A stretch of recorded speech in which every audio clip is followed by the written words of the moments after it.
these are the weekends that really make you love NASCAR, despite all its flaws, all its stupidity, the Fox coverage. This is the kind of race that makes you say, God, I love this sport so very much.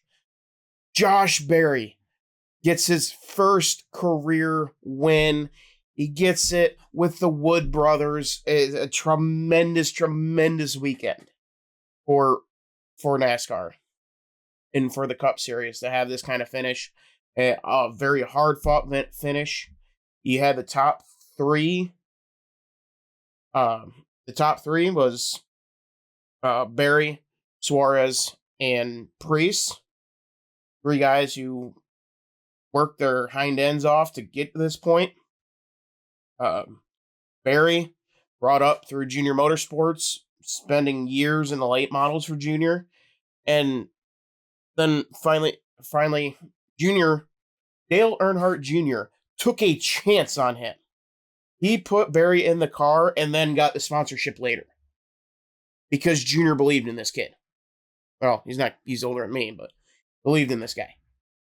And and then he gets into the the Xfinity Series. He starts doing very, very well the second half of his first year. Gets the opportunity of a lifetime to go to Stewart-Haas, thinking, oh, we got stability. We're coming into a championship caliber car with a championship caliber team. And then all of a sudden, we're closing down. And then he gets an opportunity in the Wood brothers, a stable organization, a good organization, a family organization that really, really allows drivers like Josh Berry, the grinders, the ones with grit, with true grit, to be able to thrive and flourish. And that's what we saw today. It all coming together. The trials and tribulations that Josh Berry has gone through has officially become worth it. Because he is now a Cup Series winner and he is going to the NASCAR playoffs. And this could be the start of something that nobody could have predicted. Winning a race like Las Vegas at Las Vegas, a mile and a half. It was slick all day. The tires were getting eaten up. And to be able to go out there and win that race with Daniel Suarez breathing down your neck, Ryan Preece not too far behind, with William Byron behind him, it is a really, really awesome thing. Now, before we actually get into it, I know I'm like a few minutes in already, but if you're watching on YouTube, make sure to like the video, subscribe to the channel, and hit the notification bell so you don't miss any videos. If you're watching on Rumble, make sure to like and follow. And if you're watching on X, make sure to hit the like, retweet, and follow. And if you're listening on podcast, thank you so very much. Make sure to hit the 5-star rating, follow, download. All right, so let's unpack this, shall we? Because there's quite a bit here to unpack. So this has been a tale of a few different races here. So we've had two different drivers having a similar issue. I want to say we had a couple different drivers. I don't want to say exactly two. I think there might have been three. But we had the tires falling off of the car because of the singular lug nut, and it was catching the spring to lock the lug nut in place. But very technical, but nonetheless, the lug nut was not on both times, and the first time Kyle was able to bring it around, get the tire on, Second time, it put him. He got into the wall. Upcut, the rim came out. Bad situation. Very, very bad situation. And I went to go and run to X to see what everybody was saying about it. And sure enough, and they are correct. NASCAR's got to go back to the 5 lug nut system. This 1 lug nut system, you can put all the like penalties and all that on it for a loose wheel, all you want. That it doesn't matter because it's a mistake. It's an error. Nobody's intentionally trying to have a tire fall off. There, and I get that it's like supposed to be tighter on or whatever kind of hooligan science they're trying to justify having 1 lug nut. But the fact of the matter is, no matter which way you paint it, 5 lug nuts is a lot safer than 1. Having 5 lug nuts prevents the tire from falling off, from coming off. It's that simple.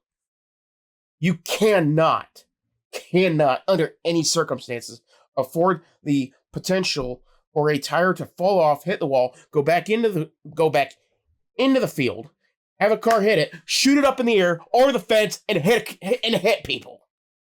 All because you got to do something that has to piss off the fans every freaking time. But here we are. We need to get back to 5 lug nuts for the safety of everybody there. It's the simplest solution to that. Well, teams, it's going to cost teams, blah, blah, blah. It's safety. I don't care about the science of like, oh, it's tighter on the car, but is that? I don't care. Bring back the 5 lugs. That way, tires don't fall off the damn car. It's that simple. It's that simple. So, and then we move on to the era of pretty much this race being a Larson versus Byron. Byron a lot better through traffic, but once they got back up to 1-2, Larson was just flat out faster. And then you have the caution that brought out the caution that was with, I think it was Blaney, Bubba. There was quite a few there. That was Gregson. So we're not quite there yet. Oh, come on. Of course it's not going to load. But, yeah. Pretty much what that... It was Bell. Christopher Bell was in it. I mean, quite simply, a lot of people were racing for the same real estate. No one to blame there. It happens. It's just unfortunate that it happened. And then, gosh, they still haven't updated it. Usually the way I run things is going off some article and kind of that way I can remember everything. And I usually use a motorsport for that, but they haven't updated yet. I'm that quick to the gun here. So,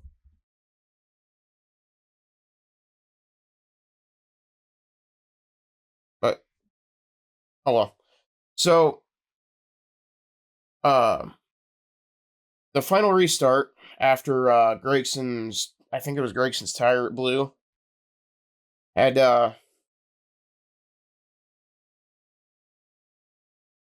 Barry and Suarez in the front, and they went to war for a solid 10 laps side by side.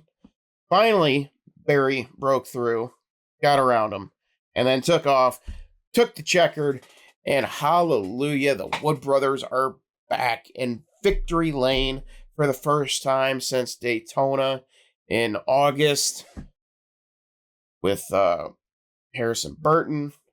And at least in my recollection, my immediate recollection, that is 4 straight drivers for the Wood brothers to get their first career win. Because you had Trevor Bayne winning the Daytona 500. Then you have Ryan Blaney winning at Pocono. You had Harrison Burton last year. And now you have Josh Berry, who could very well be a career Wood brothers driver should he choose that, and should Wood brothers choose to keep him. It is a beautiful fit given Berry's upbringing. Wood brothers, family owned, family run. Ford, family owned, family run. And Josh Berry, hard worker, grinder, grit. I mean, it is a match made in heaven. Barry, he said last week, I finally feel like I'm in a place I belong, like where the sky isn't falling, literally.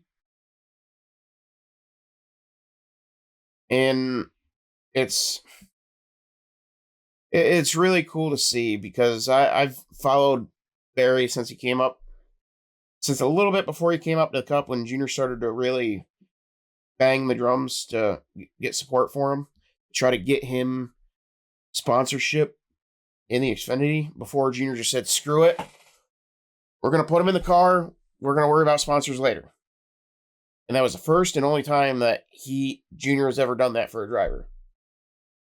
And it has worked out beautifully for him. He spent some time with, he did a few races in the 9 when Chase was hurt and when Chase was suspended. Yeah, got a top 5 out of Richmond that year. Goes to the 4. Hey, we finally got a championship winning car and a championship winning team. And they're closing down. But now here we are. It's really awesome to see. Like, it is truly, truly awesome to see. Now, very big day for Trackhouse.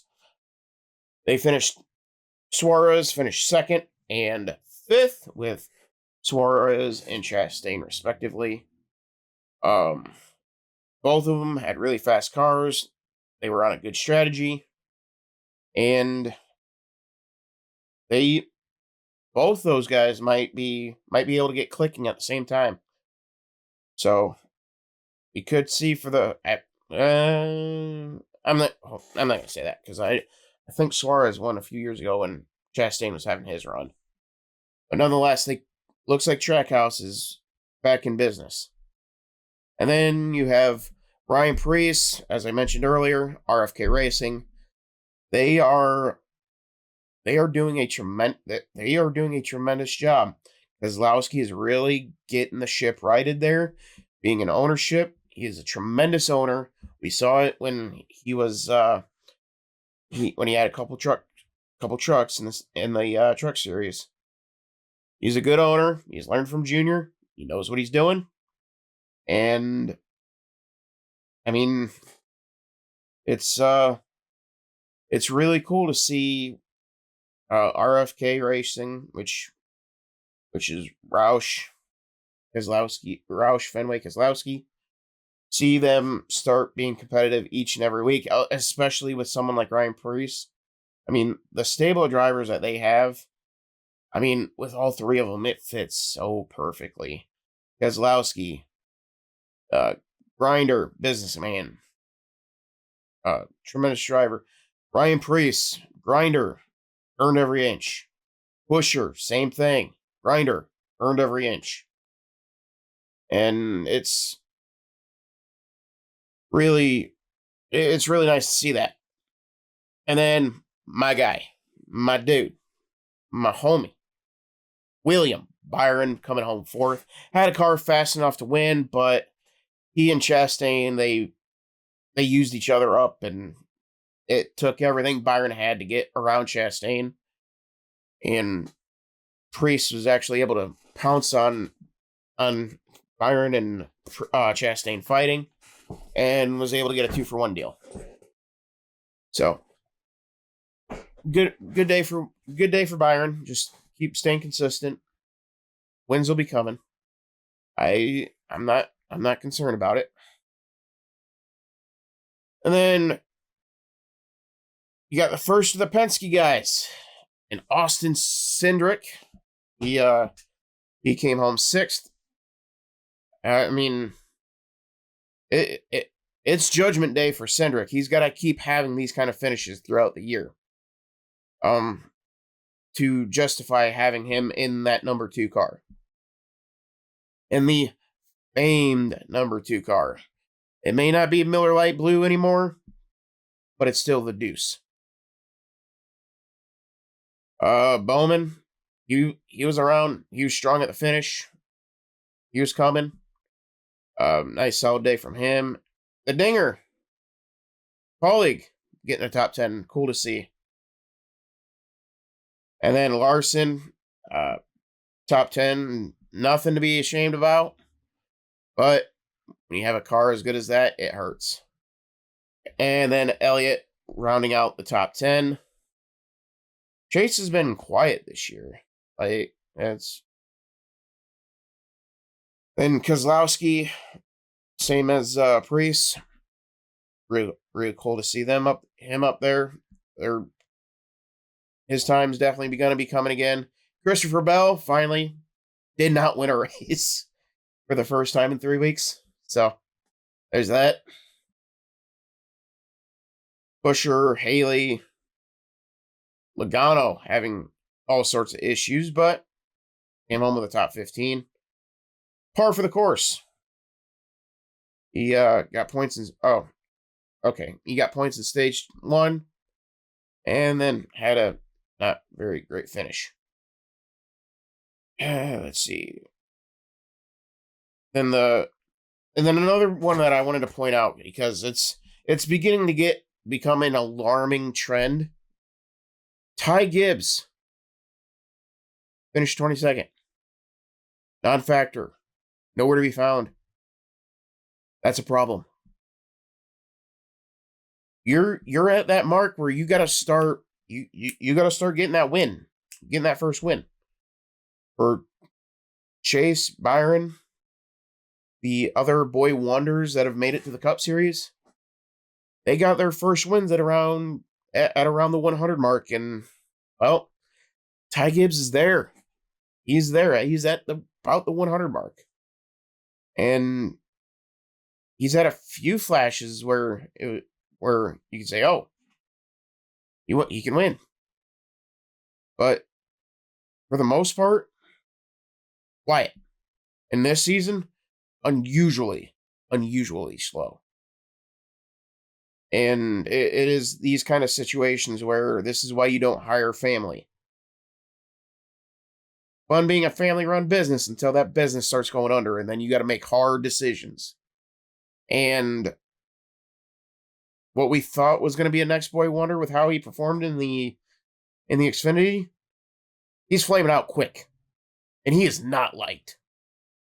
At least Austin Dillon is. There's a little bit of likability to him. Ty Dillon, he's not loud enough to have any sort of opinion either way. Really been Austin kind of taking the brunt of most of it, because he's in the number 3. But nonetheless, Ty Gibbs has got to get something going, because 22nd in that car, inexcusable. Absolutely inexcusable. You're in year 3. It's time to go faster. Then Hamlin was on a bad pit strategy call, along with Eric Jones. They came home 25th and 28th, respectively. And Hocevar, he had some issues, I believe. SVG had some issues. Austin Dillon, Kyle Busch, RCR, they had issues. So yeah, that's pretty much the lineup there. So I guess I'm it's it was a good race. It was a good race. One of the better Vegas races that we've seen in a while. Very very pleased with how I spent my afternoon watching this race. Uh, Trying to see if there's anything else real quick. Anything that pops up that I may not be aware of. Uh, gotta check. Gotta check Bob Pockrass's feed. Always check that. Oh, here's an interesting statistic. Wins in the last 17 Cup races. 4 for Penske, 3 for JGR, 3 for Hendrick, 2 for Wood Brothers, 1 for Hayek, JTG Doherty, 1 for 2311, 1 Trackhouse, 1 RFK, and 1 for Stuart Haas. So, yeah, we got parity. We got, well, and that and RCR should be in there too.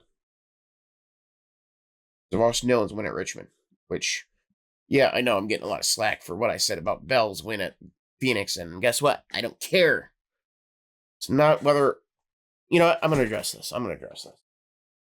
So, to clear things up, I am not saying that Bell should be stripped of that win for the contact. It would be very stupid.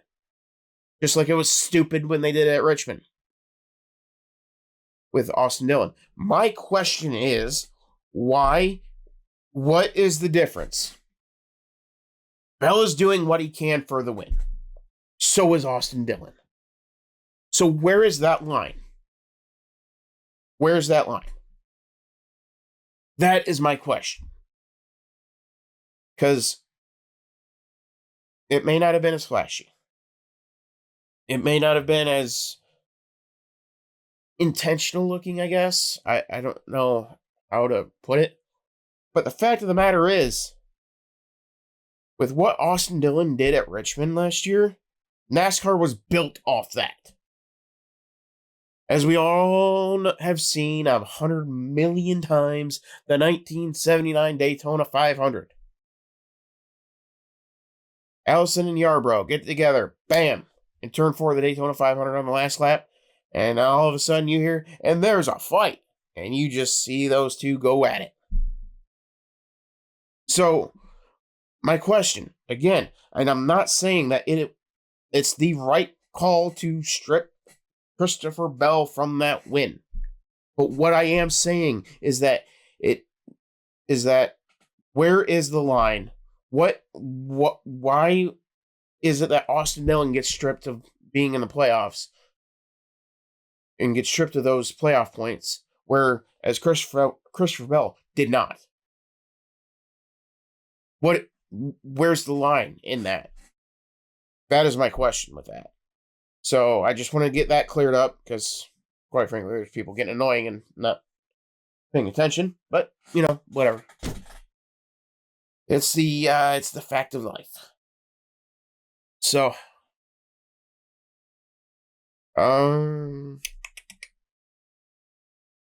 just sweeping through here. Wait. All right. Hey, we got some. So the updated point standings, we have William Byron, the points leader, with 1 win over Christopher Bell, who has 3, and who are 5 races in. Someone want to make that make sense? That'd be great. Good. Be awfully appreciated. But anyway, and then we got Tyler Reddick in 3rd, Elliott 4th, Bowman 5th, Larson 6th. Oh, really? Huh. Blaney 7th, Logano 8th, Busher 9th, Chastain 10th. Bubba, Denny, Barry, McDowell, John Hunter, Stenhouse, Bush, Priest, Suarez, Briscoe rounding out the top 20. Cindric 21st. Hocevar 22nd. Dinger, Gillen, Jones, Ty Dillon, Herbst, Haley, Zane Smith, Keselowski rounding out the top 30. And then SVG, Austin Dillon, Noah Gragson, Ty Gibbs in 34th. Jeez, oh Pete's. And Cole Custer. And as far as and good for Cole Custer and Ty Gibbs. They have officially passed I think Cole Custer has officially passed Jimmy Johnson in the point standings now. So good job, Custer. Good Lord. Although Cody Ware is still behind Jimmy Johnson. He's got 10 more points to make up before he's caught up to Jimmy Johnson, who has won one race in the Daytona 500. To Cody Ware's 5. So, there is that. And, oh, my goodness.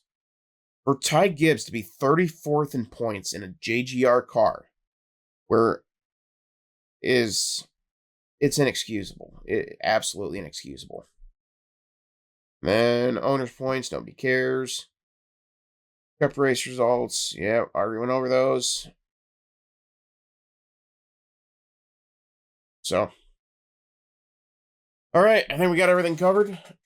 I'll be back later this week with the previews of NASCAR, IndyCar, and Formula One, because I think we got a triple header this weekend. China at 3 a.m. Eastern. IndyCar at probably noonish, and then Cup racing not too long after that. So, really excited for the weekend, for next weekend.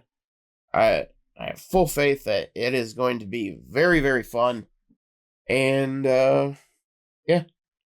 So make sure to like the video, subscribe to the channel, follow if you're on Rumble and X, retweet if you're on X. And we will see you next time.